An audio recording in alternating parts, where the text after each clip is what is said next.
எங்கள் வீட்டு சமையலில் காலை டிஃபனும் சிறுதானிய தோசை, அதுக்கு தொட்டுக்கிறதுக்கு தக்காளி சட்னி. தக்காளி சட்னிக்கு ஃபஸ்ட்டு நல்லெண்ணெய் ஊற்றி உளுந்தம்பருப்பு போட்டு வறுத்து எடுத்துக்கணும்.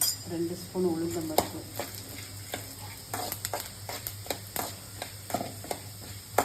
அதிலே 3 வரமிளகா,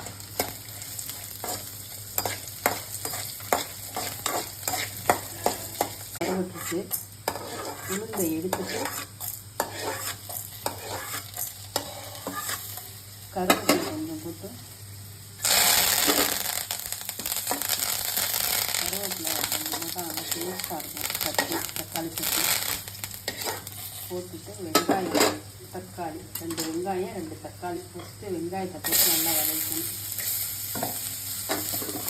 உப்பு போட்டுட்டு தேவையான உப்பு போட்டுட்டு 2 தக்காளி, 2 வெங்காயத்துக்கு 2 தக்காளி போட்டு நல்லா வதக்கிட்டு